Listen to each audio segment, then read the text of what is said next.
Olá, sejam todos bem-vindos ao nosso Oitimba Podcast. Quero já agradecer a todos pela audiência, a você que está nos acompanhando, muito obrigado. Você já pode também espalhar o nosso link, vamos estar aqui, semanalmente trazendo um convidado para a gente conversar. É um timbirense, as nossas celebridades que vão contar a sua história, da forma como eles viveram, da infância até juventude e a idade, da maioridade, da idade já passando dos 40, dos 50, como é o caso do nosso convidado de hoje, já passando dos 40 anos, mas em plena forma física, vigor, para lutar cada dia mais, para buscar sempre estar se qualificando para a profissão que ele exerce, que é de professor, e a gente vai conversar com ele, daqui a pouquinho você vai conhecer o nosso convidado especial de hoje, e do meu lado, para fazer essa interação, o meu companheiro, de outrora, como ele diz, Silvio Ramon, seja muito bem-vindo. Oi, Jota, boa noite a todos, ao nosso convidado hoje, nosso grande Walter Monteiro, que vai ser o entrevistado desse nosso primeiro podcast, que é muito importante para que possamos, juntos, levar o conhecimento dos nossos estudantes, dos nossos amigos, familiares, enfim, de nossas timbiras, para que eles possam ver de perto como é a vida de uma pessoa que se forma com dificuldade, no caso aqui do nosso entrevistado de hoje, que vai ser o Valtinho. Pois é, professor Walter, seja muito bem-vindo, é um prazer estar recebendo você aqui no nosso programa de estreia, podcast de estreia, já recebendo uma celebridade como você, professor, filósofo, e mestre em educação. Seja muito bem-vindo. Obrigado, obrigado aí pela celebridade, Eu me considero apenas um professor, um profissional, e eu agradeço a oportunidade de estar aqui contando a minha história, que a gente sempre fala em sala de aula, dando exemplo, contando alguns detalhes da nossa trajetória enquanto estudante, até chegar onde nós chegamos, que foi na ocupação dos cargos públicos. Agora, quando eu falo em filosofia, eu lembro da minha professora do ensino médio, professora Benta Caetano, quando ela dizia, vamos filosofar. Eu pergunto, professor, você chegou a filosofar com a professora Benta? Não. Na verdade, o meu ensino médio eu fiz no Alberto Abdala. Eu estudei o ensino fundamental dos anos finais no Newton Neves, e na época que eu terminei o ensino médio, não tinha no Newton Neves. O ensino médio era ofertado na escola Alberto Abdala. E a disciplina de filosofia, ela era ofertada apenas na primeira série do ensino médio. Eu lembro, o meu professor de filosofia era o professor Jefferson. Professor Jefferson, grande Jefferson. É o esposo da Cláudia França? Isso. Bom professor também. Professor de filosofia. Agora Silvio Ramon chegou a filosofar, Até hoje está filosofando. Eu gostava demais da professora Benta, que ela entrava com aquele tom macio, Eu estudava Newton Neves na época da quinta a oitava série, Newton Neves, que era o ensino fundamental, na nossa época. Hoje já tem o 9º ano. E a Benta, ela já entrava, vamos filosofar, com aquela voz linda, doce, hoje vereadora, E a gente acabava se interagindo naquela filosofia. Era muito importante essa disciplina, eu gostava muito. Era um bom aluno na época, viu, Jota? Agora, professor, você formado em filosofia, eu tenho uma curiosidade de saber de um filósofo, o que é, para você, formado em filosofia, a filosofia em si? Olha, eu costumo dizer para os meus alunos que a filosofia ela não possui um conceito, A filosofia, ela é uma forma de buscar o conhecimento. Quando vocês falam aí dos professores de filosofia que convidam para filosofar, o ato de filosofar, ele acontece não necessariamente com um professor de filosofia. E eu tive, durante a minha trajetória escolar, no ensino fundamental, no ensino médio, grandes mestres que, em algum momento da aula, levaram-nos a filosofar, como o Silvio Ramon está dizendo aqui.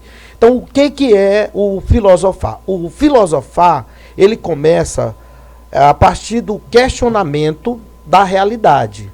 Por que eu estou aqui? Para que eu estou aqui? Qual é o fundamento disso? No grego, tieste, que é a pergunta fundamental da filosofia. O que é isso? Como é isso? Para que é isso? Então, essas perguntas, elas são o pivô da busca do conhecimento, tanto na área da filosofia em si, como do que nós chamamos hoje de ciência moderna. E aí, só para diferenciar, a filosofia ela não é uma ciência, ela é a ciência. Ela é, como se diz aí, a mãe de todos os conhecimentos, porque ela é uma forma de pensar racional. Então, filosofar é você estabelecer um pensamento racional sobre determinado assunto, sobre determinada coisa. Agora, professor, eu lhe pergunto, você nasceu em Timbiras ou nasceu em outro município próximo? Eu nasci no interior, pegado de Parteira, na Pastorinha, aqui 6 quilômetros do município de Timbiras. Como que era a convivência na sua época? A gente sabe que, né, naqueles anos era muito difícil, né? A gente nascer no interior, vir para a cidade, para casa de alguém, para poder estudar. Você viveu essa trajetória? Olha, a minha história, a minha infância, ela é rodeada de grandes acontecimentos, de dificuldade, muita dificuldade mesmo, que hoje, pela conjuntura social que se tem, pelas políticas públicas sociais que se tem no Brasil, eu acredito que é impossível de alguma criança passar pelo que eu passei, né? Eu me lembro que a gente tinha muita vontade de vir para Timbiras para ter acesso à lâmpada. Quando eu chegava em Timbiras à noite, que via as lâmpadas do poste, aquilo dali era como se eu estivesse numa capital, em Paris, numa coisa assim surreal, porque o interior em si, ele trazia aquela escuridão, aquele... É na base da lamparina, né? Na base da lamparina. E quando dizia assim, fulano vai para Timbiras com alguém que ia no jumento, ali era uma promoção. Aquele tipo de bicicleta, moto, veículo era difícil. Bicicleta. Né? E aí eu ficava sempre esperando quando a mamãe vinha para cá para Timbiras, levavam balinha, bombom, né? E tinha uma história engraçada, quando o poço era longe de casa, a gente ia tomar banho no poço, e ia um grupo, e tinha uns que faziam o seguinte: pegava a amêndoa do babaçu, tirava aquela casca, aquela parte escura, e ficava branca. E aí colocava aqui um pedaço na boca e dizia assim: olha, papai chegou, trouxe bombom, eu tô comendo bombom. Então, pra te ver que hoje é uma coisa simples, mas pra gente significava muita coisa. E aí, o meu pai, ele sempre colocou, apesar da gente morar no interior, ter a casa no interior, mas ele comprou uma casa aqui na cidade para colocar a gente para estudar. Vinha para cá no meio da semana, estudava e voltava ao final de semana, a pé. Né? Quando eu vim para cá, a gente já estava morando no Pacoval, que era 20 quilômetros de distância, e a gente saía de lá do Pacoval domingo à tarde, eu e minha irmã a pé, vinha para cá para Timbiras, 20 quilômetros, e estudava pela manhã aqui no Maranhão Sobrinho. Quando dava sexta-feira à tarde, a gente voltava novamente para o interior. E as férias, todo o tempo lá trabalhando de roça. Agora, essa questão que o professor está comentando aí, Silvio, de pessoas que moram no interior, compram uma casa na cidade para botar os filhos para estudar, acontece hoje também. O professor Walter sabe disso, né? É uma realidade. Mas só que hoje é bem muito mais moderno, né? Às vezes o aluno vem de moto, como tem moto, quem não tem moto fica aqui, né? Passa a semana toda e vai para o interior no final de semana, que é o contrário, né? Quem estava lá passar a semana no interior e vinha para cá passar o final de semana. E aqui não, aqui a gente já vê um inverso disso aí, né? Mesmo assim, ainda existe essa prática dos pais comprarem casa na cidade para trazer os filhos para estudar. A questão que a gente sempre discute no meio da educação, a diferença entre educação do campo e educação no campo. No campo. Na época, não tinha essa oportunidade de estudar numa escola como se tem hoje na zona rural, né? Uma educação no campo, né? Uma educação do campo, né? Uma educação voltada... O antigo primário, né? Que hoje é um... Não, o que eu estou falando é o seguinte: a educação no campo pode ser o primário. É uma educação regular, A mesma que funciona aqui na cidade, na zona urbana, leva para a zona rural, né? A educação do campo é uma educação especializada para quem mora no interior, para quem mora na zona rural. Entendi. Tipo, cursos voltados para a agricultura, tipo, cursos voltados para a realidade da pessoa que mora ali. Para quê? Para que a pessoa não precise se deslocar para vir para a cidade. No meu caso, eu tinha duas escolhas. Ou ficar no interior, ou vir para cá, para a cidade, para estudar. Porque era onde se tinha as oportunidades. Né? Mas seu primeiro contato com escola foi no interior? No interior, com a minha mãe. Com a minha mãe. A minha mãe era professora leiga, lá da pastorinha há muito tempo, né? Alfabetizou meus irmãos. E eu estudei com ela até a 2ª série, né? Hoje o equivalente ao 3º ano. E tinha uma curiosidade, né? Eu aprendi a ler muito rápido, muito cedo. E na época, década de 90, a gente estudava numa cartilha da pipoca. Então quem dava conta da lição e dava conta de ler aquela cartilha, fazer as atividades em tempo, estava apto para progredir, né, para a 3ª série. O que ela fazia? Eu terminava a cartilha no meio do ano e ela colocava eu para repetir a cartilha. Não tinha material, mas eu já tinha aprendido a ler e tal. E pelo fato de eu ser... Hoje, na idade que é recomendada pelo MEC, eu estava na idade correta, né? Eu terminei o ensino médio com 18 anos, ia fazer 19. Então, o correto hoje, o estudante terminar com 17 anos, o ensino médio. Então, por conta desse atraso, eu acabei perdendo um ano aí nessa minha trajetória. Agora, você contava que era uma alegria quando vinha alguém lá do interior para Timbiras, era como você sair lá para vir para uma capital. Agora eu pergunto, como foi o seu primeiro contato com a escola aqui na cidade? Você lembra qual a escola, professores? Rapaz, foi assim, sempre que eu andava aqui em Timbiras, né, só para te ter uma noção, nós vinha aqui para Timbiras, quando a mamãe vinha, dizia assim, olha, hoje o Walter, o outro meu irmão, é o motorista do burro, do cavalo, do jumento, que vai levar as coisas. Ali era uma alegria. A gente dormia em cima da esteira do animal, porque na nossa casa não tinha rede para todo mundo. Hoje em dia, adolescente, cada um tem... Eu já andei no Jacá. No da Jacá, Lagoa do Tufi para cá, dentro, né? Do Jacá. No Jacá. Era uma aventura. E aí eu ouvia falar criança, muito... Quando criança. Respondendo aí tua pergunta, eu ouvia falar muito no jardim. Eu ouvia dizer assim, fulano de tal, a criança tá estudando na cidade, tá estudando no jardim. E eu tinha a ideia, assim, de que o jardim era uma escola muito bonita. E aí eu passava aqui perto da prefeitura, lá era Jardim de Infância, Gardênia, não sei o que lá. Lá no bairro São Sebastião, tinha uma escola de educação infantil. Ali onde é hoje ali da pesca, né? Ali. Isso, a associação da colônia de pescadores.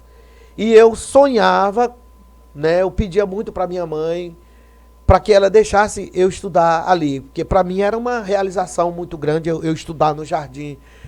Numa escola, né? Era como se estivesse numa universidade. Mas aí chegou o dia em que, como eu estava falando, né, que não podia mais me segurar lá no interior e tinha que vir para a cidade. E aí chegou o dia de eu estudar no Maranhão Sobrinho. Então eu, a princípio, eu nunca tinha estudado, nunca tinha morado numa casa de parede, de tijolo. E eu ficava passando a mão no portão, assim, para sentir o ferro, ficava passando a mão nas paredes, para sentir a parede. Porque Na escola. Na escola. Aquilo dali eu me sentia assim em outro mundo. Né? Por quê? Porque a escola era diferente da minha casa. A casa que a gente morava aqui na cidade era casa de taipa, parede de barro. E de repente eu estar estudando numa escola de parede de tijolo, rebocado, pintado, chão de cimento, para mim. E olha que nessa época as escolas não tinham nem ventilador. Foram chegar, os primeiros ventiladores que eu me lembro chegaram para a escola Newton Neves, na época, em 95, 94, 95. Uma reforma que houve lá. E aí eu ouvia dizer assim, lá agora tem ventilador, aqueles ventiladores de teto. Para te ver a diferença, hoje as escolas... Quase todas têm ar-condicionado. Quase todas têm ar-condicionado. Ventilador é coisa do passado. E na época eu me achava, só pelo fato da escola ter as paredes de alvenaria. É muito interessante esse fato aí. Eu recordei agora que ele falou que ficava besta passando a mão nas paredes e tal. E eu também fiquei besta quando a minha casa, naquela época não se podia fazer a casa completa de tijolo, fazia somente a frente de tijolo. Você lembra? Eu ficava lembro. muito feliz. Para mim ali eu estava na maior riqueza do mundo. É uma felicidade realmente grande, viu, Jota? Outra coisa, falando... Agora só pra gente voltar aqui mais um pouquinho aqui na sua infância, você veio morar em casa de quem aqui em Timbiras? Olha, nós tínhamos uma casa, aqui onde até hoje a minha mãe Certo. mora, né? Na Rua da Rodagem, né? Rua da Rodagem. Mas o meu irmão, o Antônio Francisco, ele morava na casa do seu Rubem, né? O saudoso Rubem Almeida, ex-vereador, né? Saudoso Rubem Almeida, farmacêutico, vereador. Antes do Antônio Francisco, a minha irmã, Miralice, morou lá, né?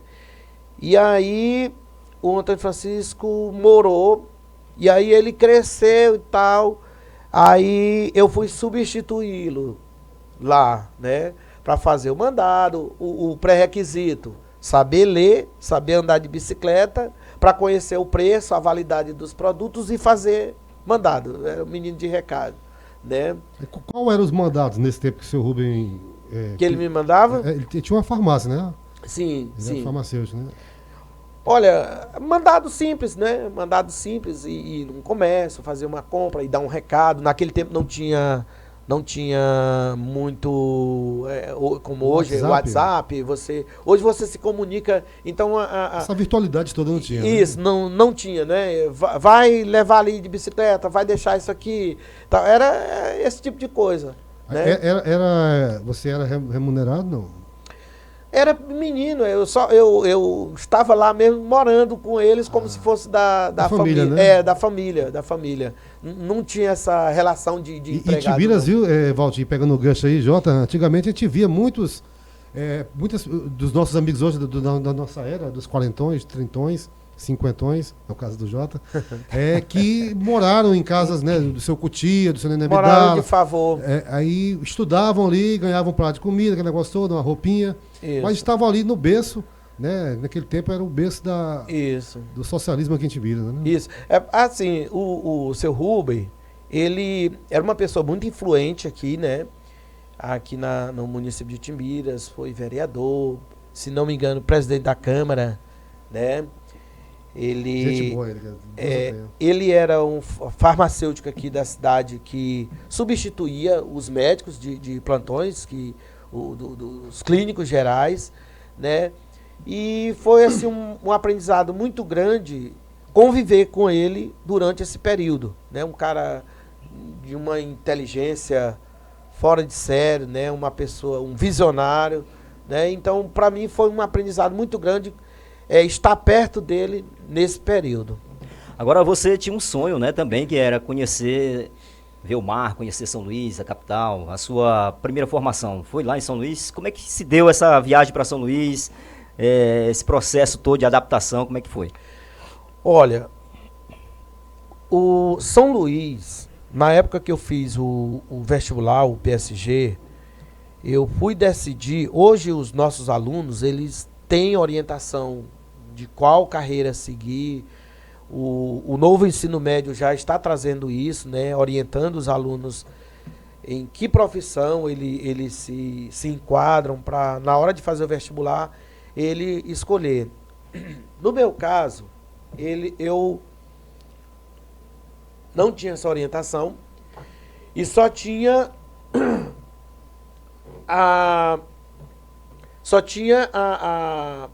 vontade? A vontade e os fatos de fazer o vestibular, né?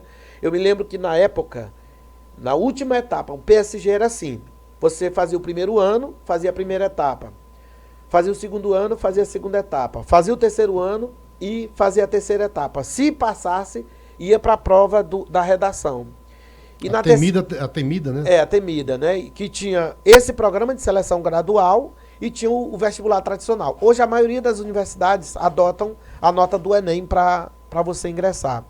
E aí um fato interessante, na terceira etapa do ensino do PSG, onde eu estava fazendo o terceiro ano, eu não tinha o dinheiro da inscrição. E aí eu ia... E aí, como é que foi? Aí eu tinha um professor que gostava muito de mim, via o meu interesse, via o meu desempenho, e aí uma colega minha pediu, né, falou para ele que eu não ia fazer a inscrição porque eu não tinha, na época, R$30 a inscrição. Naquele tempo, R$30 como se fosse hoje uns R$300 mais ou menos. Uns R$300, para quem não tinha R$2 era muito, né? Professor Mota pegou e pagou minha inscrição. Mas o Mota que você fala o daqui? Ou professor Mota daqui de Timbiras. Daqui, professor Mota, ele sabe disso. De vez em quando eu lembro ele, diz, professor, eu sou muito grato a você pelo que você fez por mim. E aí eu fui para Codó, a inscrição era aqui no campus da UFMA de Codó. Quando eu cheguei lá, eu escolhi assim, aleatório, eu olhei o nome lá bonito, Filosofia. Não tinha vocação não, Valtinho? Não tinha perspectiva, Silvio. Eu trabalhava de carroceiro aqui, eu não tinha orientação. Seu primeiro emprego foi carroceiro, não foi? Carroceiro. Depois eu trabalhei como instrutor de informática, trabalhei aqui no sistema... A Cabo Cidade Verde, que é antiga boa ideia, né? Isso, hoje é o Itimba TV. Isso. Né? Evoluiu. E aí, eu escolhi assim por acaso, né? Mas era por questão do preço ou tinha negócio de preço? Não, o preço era... Porque não tinha... Eu vou colocar aqui qualquer um, porque naquela época, assim, quando saía a notícia, era muito difícil passou do vestibular, né? E eu disse, eu sei que eu não vou passar mesmo, então eu vou colocar aqui só para satisfazer. Aqui meu irmão tá me apoiando para fazer esse vestibular. Bendito irmão, né? Bendito irmão. Quando eu fui acessar o resultado, tá lá meu nome. Eu disse, e agora? Vou para São Luís estudar, abrir mão de tudo aqui. Nunca tinha andado na capital. E para morar na casa estudante. Aqueles prédios, aquelas coisas. Prédio grande. Mar. Né, no mar. A primeira vez, eu passei do segundo semestre, eu fui no primeiro semestre para conhecer o endereço da casa estudante. E eu andando lá com meu primo, eu com tanto medo de me perder, ele andando lá no centro de São Luís.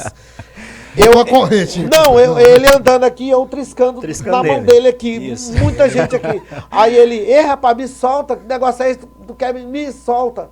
Aí teve uma hora lá na Praça Deodoro, ele atravessou a rua e eu olhei aqui e perdi ele de vista.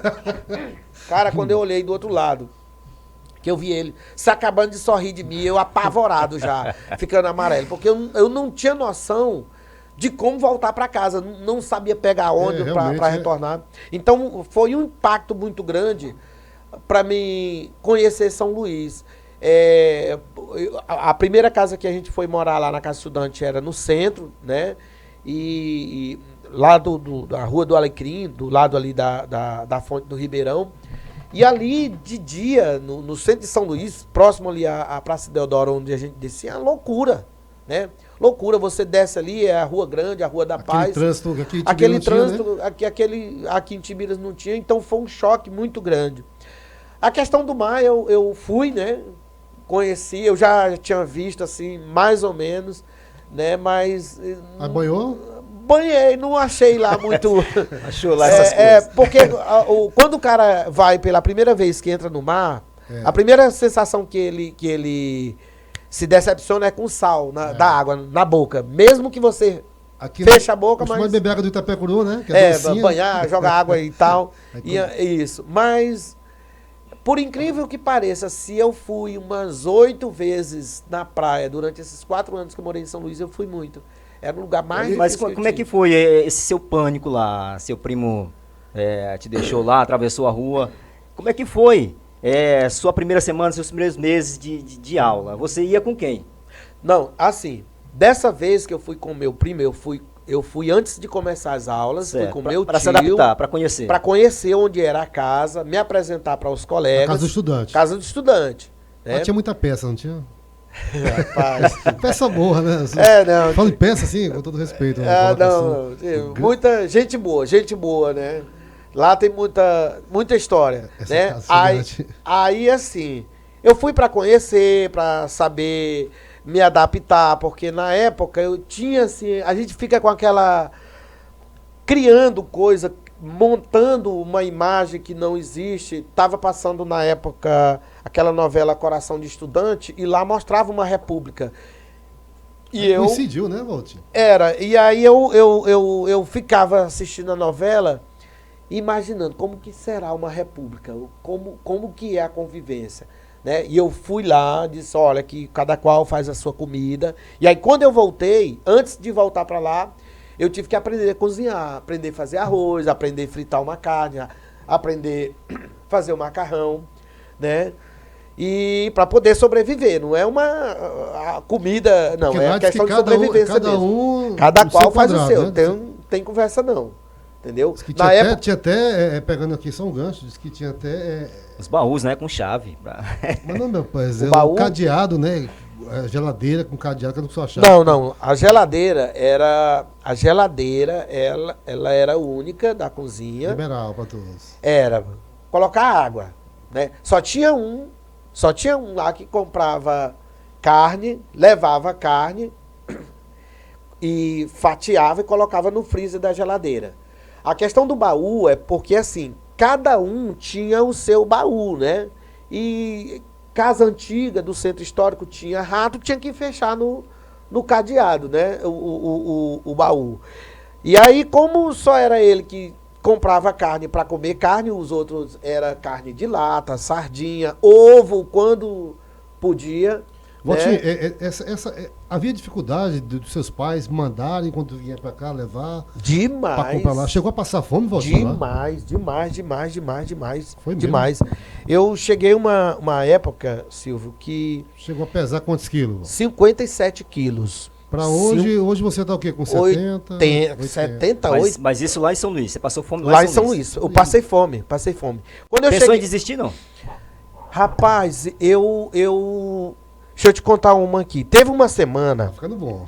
Teve uma semana lá que faltou o gás, cortaram a água e cortaram a energia por falta de pagamento da casa. Nossa. Ó, faltou o gás, cortaram a água e cortaram a energia por falta de pagamento.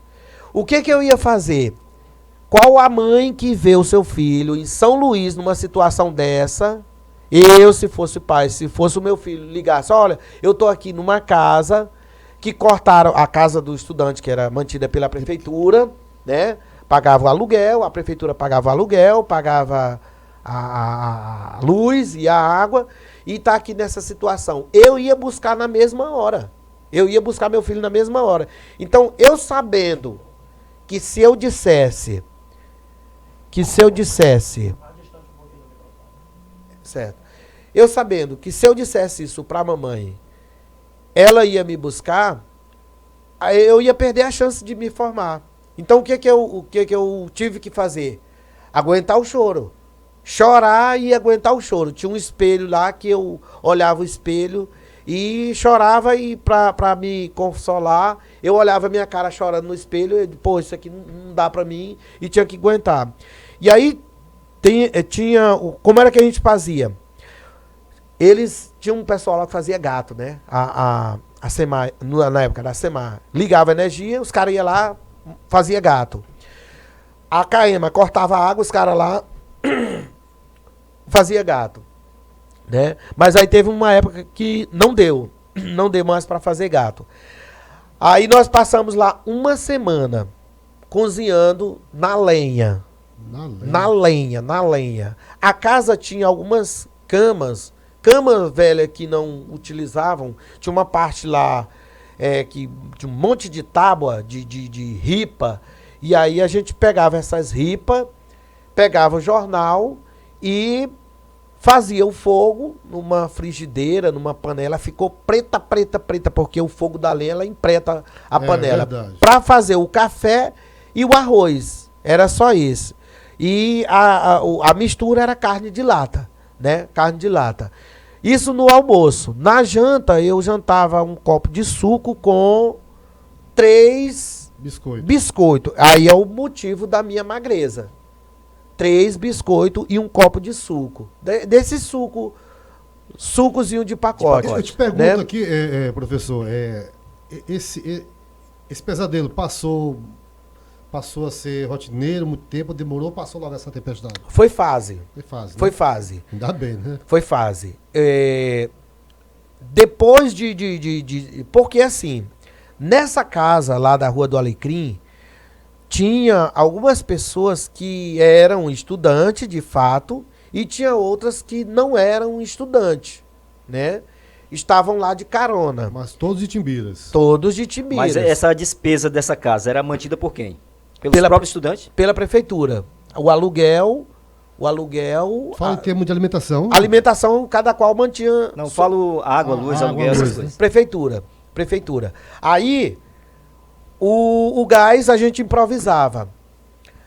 A água a gente pedia da vizinha uma jarra de água. Os meninos fizeram amizade lá com a vizinha, pediram uma jarra de água e levava pra gente tomar à noite. Ia pra banhar? Na Fonte do Ribeirão. Na Fonte do Ribeirão. A gente ia lá, tomava banho na Fonte do Ribeirão, levava um balde, tomava banho lá com roupa, né? E pegava o balde e levava para casa o balde com água. Que é para fazer necessidade, né? Para limpar e tal, essa coisa toda. Né? Eu acredito que de lá foi que eu peguei uma doença de cálculo renal, porque eu passei muito tempo sem tomar água. Passei muito tempo sem tomar água. Então, bebia na UFMA, lá nos bebedouros, ainda hoje tem lá uns bebedouros, e não tinha aquele costume, né, de levar sua garrafinha de água. E depois, a gente, passando por isso, acredito que foi daí onde desencadeou meu problema de cálculo professor, renal. Agora, passando essa tempestade toda essa dificuldade, quando é que veio a recompensa de tudo isso? Olha, começou a mudar quando nós saímos dessa casa da Rua do Alecrim, fomos morar na casa do João Paulo, né? Aí lá... João Paulo é bairro, né? João Paulo, bairro do João Paulo, isso, né? Bairro do João Paulo. E na época eu recebia uma ajuda do Bebeto, professor Bebeto, que hoje trabalha comigo. Bebeto Coelho. E Dona Albertina me ajudavam, porque a gente tinha saído do centro, né, que pegava passe nível 1 para ir para a universidade, e fomos morar no João Paulo, que já era passe nível 4. E lá eles ajudavam com uma cartela de passe, né? Aí começou a melhorar. Eu recebi um convite para mim ir para casa, para a REUFMA, que era a residência estudantil da UFMA. Eu, como estudante da UFMA, já tinha um colega lá da casa de estudante de Timbiras, que tinha ido pra lá, me convidou, e eu disse, não, por quê? Rapaz, eu não vou pra uma casa, sair de uma casa onde mora 8 pessoas, de Timbiras, todo mundo se conhece, eu vou pra uma casa que tem 32 pessoas, só eu, sozinho dessa cidade e tal, eu tava com aquele estilo de vaidade, né? E aí depois, quando o negócio começou a apertar, ele me convidou e eu arrumei as coisas, porque se eu dissesse no dia anterior, os meninos iam... colocar coisa na minha cabeça pra não ir, né? E aí quando ele me disse, eu arrumei e tal, tu vai, eu tô saindo. E aí eu fui pra lá, pra casa. Do inferno pro céu saiu, né? Mais ou menos. Olha, essa casa de estudante de São Luís, ela tem muitas histórias, viu? Tem muitas histórias. Muitas pessoas aqui de Timbiras, professores formados, que passaram por lá, contam cada história que a gente, se fosse no tempo de hoje, a gente como pai não deixava o filho numa situação tinha umas histórias malignas, né? Aí lá, mas, dependendo de tudo isso, vem as coisas boas, né? A recompensa. Depois da sua formação, qual foi o seu primeiro emprego e onde? Depois da minha formação, eu vim trabalhar aqui em Timbiras, né? Só finalizando aqui a questão da casa de estudante, né? Quando eu fui morar na casa de estudante da UFMA, Antes de me formar, eu consegui uma bolsa-trabalho, que lá a gente recebia bolsa alimentação, que era para almoçar no RU, né, que é o restaurante universitário, a coisa começou a melhorar, e eu recebi uma bolsa-trabalho que era para trabalhar na assessoria de interiorização da UFMA, digitando ofício, né, e aí começou a clarear, né? Começou a questão das oportunidades. Já começou a viver um novo tempo. Um novo tempo, trabalhando ali ao lado do gabinete do reitor, né? Eu tive o prazer de acompanhar uma reunião com o ministro da Educação, o professor... Esqueci o nome dele, foi candidato a presidente, agora, junto com o Bolsonaro. O... Fernando Haddad. Fernando Haddad. Era ministro da Educação do presidente Lula. Tive a oportunidade de acompanhar, de participar nos bastidores de uma reunião dele lá com o reitor. E aí eu me formei em 2006, né? Em novembro de 2006 eu colei grau. E eu vim pra cá, pra Timbiras, né? E o meu primeiro emprego aqui em Timbiras, eu trabalhei na escola Pequeno Polegar, em Codó, uma vez por semana eu ia, dava aula lá em Codó, e depois eu fui trabalhar nas Flores, lá no interior. Povoado Flores. Timbiras? Povoado Flores. Trabalhei lá 2 anos, né? Contrato? Professor? Contrato, professor. Muita dificuldade, era um período que, até hoje, né, roubo de moto ali, eu ia 2 vezes por semana de moto. Estrada ruim. Eu tive que aprender a andar de moto. Eu cheguei aqui, poxa, eu tenho um diploma superior e não sei andar de moto. E todo menino sabia andar de moto. Aí, para eu trabalhar nas Flores, eu precisei aprender a andar de moto para me ir para lá. Então, foi lá nas Flores. Aí, depois, eu vim para cá. Trabalhei aqui na escola José Maria Alvim. Lá na Horta. Isso. Aí, eu fiz o concurso. Fui para Paraupebas trabalhar, né? Contratado, terminou. Mas o concurso aqui em Timbiras, você fizeste e passou? Fiz. Não fui chamado de imediato, né? Não fui chamado de imediato, eu fui chamado depois. Como terminou o contrato da prefeitura, eu fui trabalhar em Paraupebas, né? Eu trabalhei lá numa escola da rede Pitágoras, Colégio Conexão, e depois eu trabalhei numa escola... Uma experiência boa lá? Muito boa a experiência. Tem muito Mas nessa época, né? Você já era casado, não? Já. Quando eu fui para Paraupebas, eu já era casado. Já era casado. Como é que ficava essa situação? Levava a família junto? Ficava? Como é que era? Olha, minha família foi lá me visitar uma vez, né? E foi pouco, curto. Eu passei 1 ano e 2 meses lá em Paraupebas. Valeu a pena a experiência? Valeu a pena a experiência. Tudo que eu passei de dificuldade, assim, de questão de serviço, serve hoje para me valorizar o meu trabalho, né? Às vezes você trabalha perto de casa, na sua cidade, é efetivo e não valoriza, né? Então, imagina, você falou aí da família, a primeira vez que eu saí de casa, de madrugada, para pegar aqui o ônibus, pegar o trem em Santo Inês, e aí você deixar... A minha filha, na época, tinha 6 meses de idade. Quando eu voltei, eu passei 6 meses. Quando eu voltei, ela não me conhecia. Já estava começando a falar, teve um retardo na fala, e ela não me conhecia. Então isso é... O período que você precisava estar junto, você estava distante. Estava distante. E aí, quando eu cheguei, eu olhei para ela, ela não estava se esquivando. Por quê? Porque passou muito tempo sem me ver. Batia né? a solidão lá, aquela tristeza. Demais. O que te fazia fortalecer? Rapaz, a vontade de vencer, a vontade de conseguir o pão. Aí já estava casado, você já pensa nos filhos, né? E quando você está longe assim dos seus filhos, qualquer barulho de criança você já pensa que é o seu filho. E aquilo dali lhe deixa assim um pouco adrenalina à flor da pele. Sem contar a dificuldade que era ainda, né? Naquela época da comunicação, né? Isso. Eu trabalhei, fez bem você lembrar isso aí. Que hoje, né, a gente tem o WhatsApp, tá? Tem o WhatsApp. Eu trabalhei numa escola da Vila Sansão, que é 110 quilômetros de Parauapebas para lá. Não sei se hoje lá já tem sinal de Wi-Fi, internet. de internet Telefone. e sinal de telefone. Mas lá a gente, todo dia, às 5 horas da tarde, a gente subia um morro e pegava sinal de celular e ligava para cá, né? No interior. Todo dia, 5 horas da tarde. Esse morro era alto, professor? Alto. Lá tem uns morros muito altos. Então não tinha escala nenhuma que deixasse você desistir, né? Você queria estar ali subindo para mandar uma mensagem para a família, né? Era para A ligar. saudade realmente... Para ligar. A gente fica Agora, feliz, professor, né? muito feliz, é uma É uma lição história de que vida. pode passar para os Com demais certeza. alunos que estão assistindo a gente no nosso podcast. Hoje a gente vê alunos, né, aqui que tem É. tudo, hoje tem tanta facilidade e parece que não há um interesse por parte dos alunos, né? Eu digo a que deu gente boa hora, vê professor Bora, nem me toda fala. a história dessa aí. Se Ditado. um aluno vê uma história dessa aí, eles dizem assim, não, isso pode ser exagero.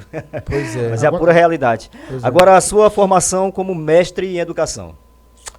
Olha, foi uma oportunidade que eu tive, né? Junto com... Foi onde? Foi à distância, né? Aqui em Codó, com as aulas aqui em Codó, no Polo de Codó, pela Universidade Católica de Pernambuco, né? Eu e o professor Itanê, né? Nós tivemos uma oportunidade de vaga para a mesma linha de pesquisa, que era a avaliação, né? E ele me convidou se eu não topava fazer esse mestrado. E eu não pensei duas vezes. Eu disse, se a oportunidade está batendo na minha porta dessa forma, eu vou aproveitar. Porque antigamente era difícil uma oportunidade de chegar de paraquedas, né?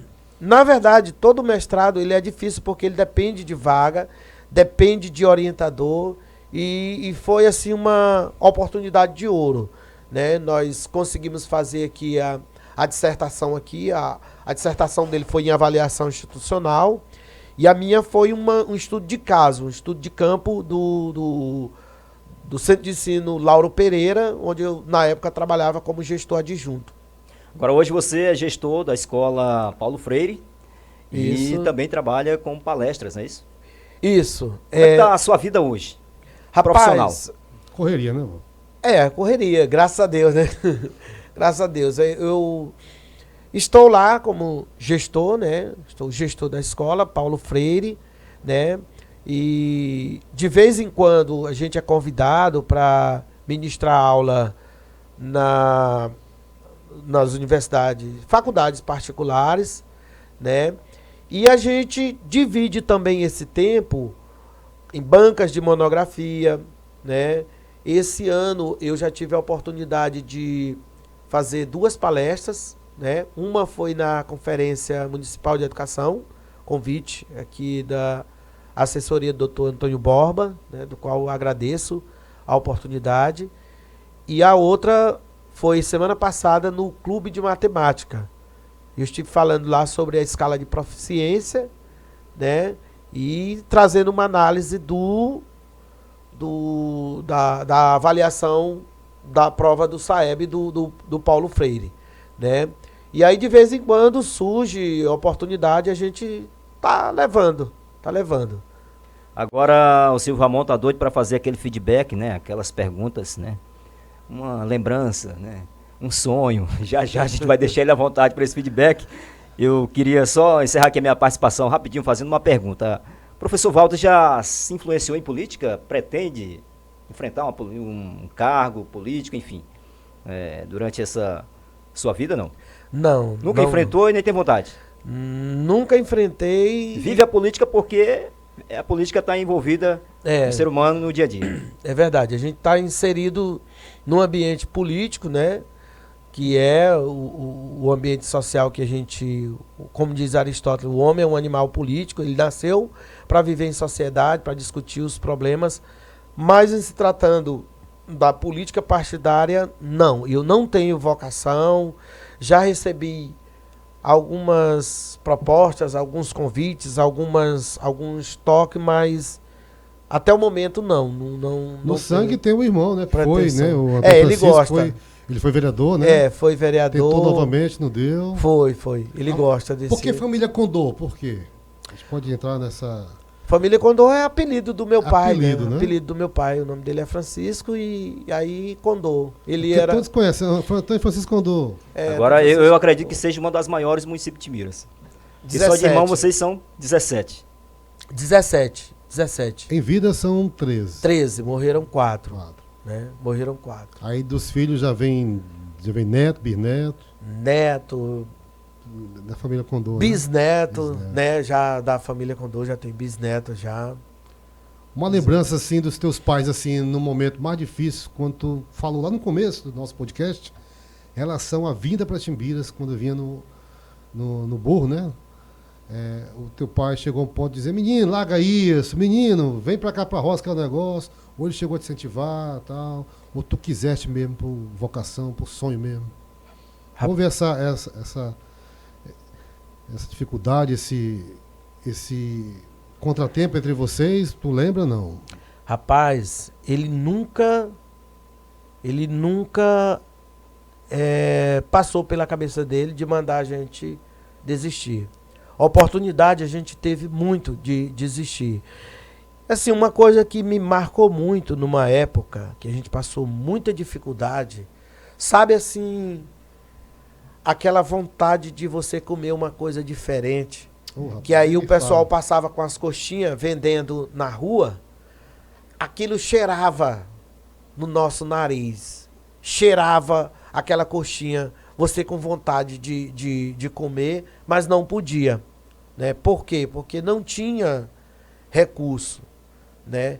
E mesmo com tudo isso, ele dava uma força de incentivo, ele sempre dizia que a gente podia conseguir, que a gente podia alcançar através do estudo. Enquanto todo mundo dizia isso é besteira, ele sempre repete isso, filho de pobre não aprende, filho de pobre não chega a lugar nenhum.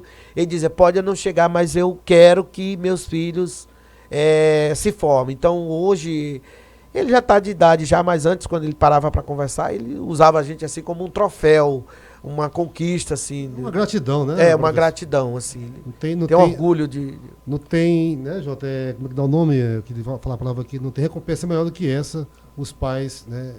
Ficarem Agora, felizes. professor, você tinha um sonho, né? Tomar 1 litro de refrigerante com um pacote de biscoito. Já chegou a realizar esse sonho? Já. Era o meu sonho de consumo financeiro. O que era? Era você... Mas isso na tua infância? Na minha infância, adolescência.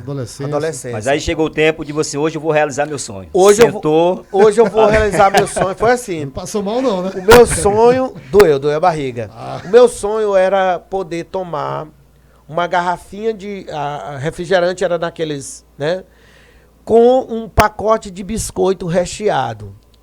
Inteiro só. Por quê? Como a gente era muito irmão, na hora que chegava, dá um pedaço, não, e aí não dá não, só dava um pra cada. Eu disse, um dia eu vou comer um desse aqui só. Sozinho.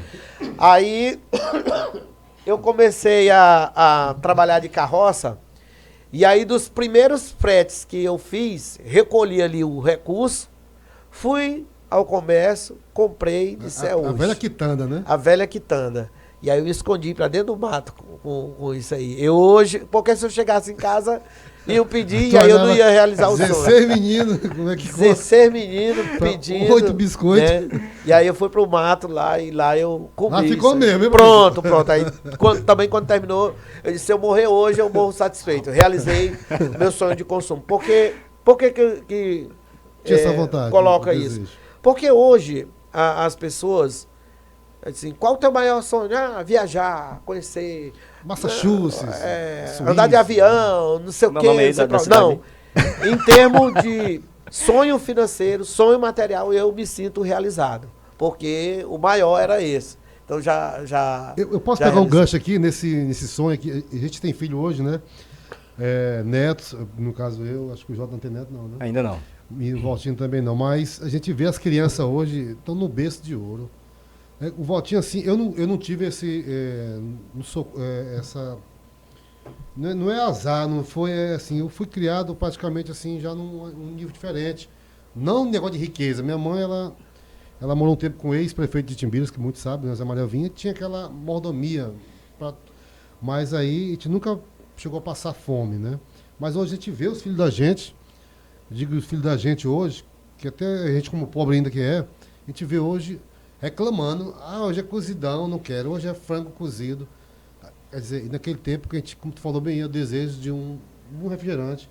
Imagina a gente comer uma carne naquele tempo que era dificuldade. Agora, você falando em carne aí, dificuldade, berço de ouro e tal, eu me lembro que minha mãe sempre dizia, né, meus irmãos também, mais velhos que eu, sempre diziam que eu nasci numa época rica, eu nasci rico. Agora imagine, você nascer rico numa época de 72, né, nos anos 70, uma dificuldade enorme que era em você comer carne uma vez, num domingo, quando tinha sorte de faturar alguma coisa na semana para comer. Então eles chamavam isso de época rica. Aí eu, vendo aqui a história do Valtinho, é uma história bem parecida.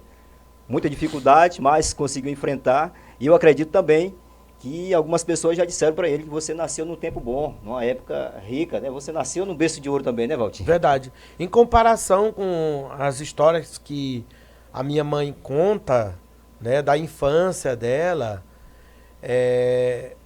isso só nos deixa uma lição, que essa mudança social vem através da educação, através da implantação de mudanças de políticas públicas, de investimento social, mas se você não estiver inserido na educação, se você...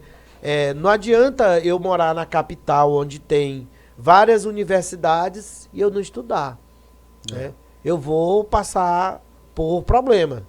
Agora, se, como no meu caso aqui, uma cidade pequena, nasci no interior, mas com um objetivo, estudar. Então, isso nos traz uma lição muito boa. O caminho para sair da pobreza extrema, o caminho para a ascensão social é a educação.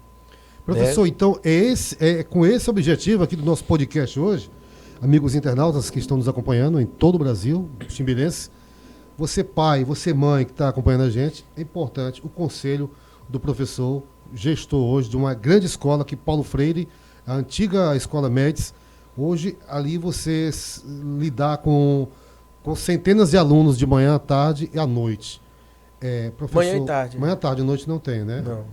Professor, qual é a mensagem para esse alunado que está chegando agora? Porque a gente vê muito aluno que ainda está engateando no ensino médio, que não sabe ler. O que aconteceu no passado? A pandemia bagunçou esses últimos anos, professor, no seu ponto de vista? Olha, em alguns casos, sim, né? Que a nossa educação, ela sempre teve problema. Mas a mensagem que eu deixo para os alunos, para esses jovens, primeiro, acreditem em si mesmo. Acreditem em si. Não deixe de sonhar. Estude.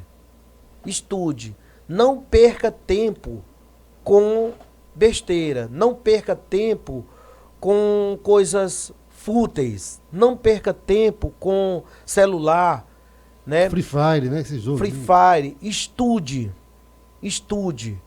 Porque independente da sua posição social, não importa de onde você veio, né? Eu me lembro que quando primeira aula aqui de educação física na quadra do Maranhão Sobrinho, eu não tinha roupa para praticar a educação física. Né?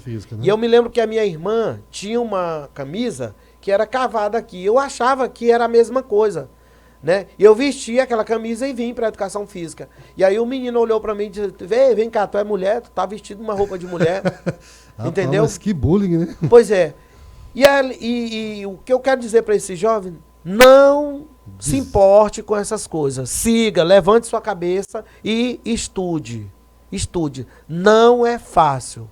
Na Universidade Federal eu tive a oportunidade de estar perto de pessoas boas de condição, pessoas que já tinham outras formações, mas que infelizmente não souberam aproveitar a oportunidade, né? Então, é você aproveitar o momento, acreditar em si que uma hora dá certo.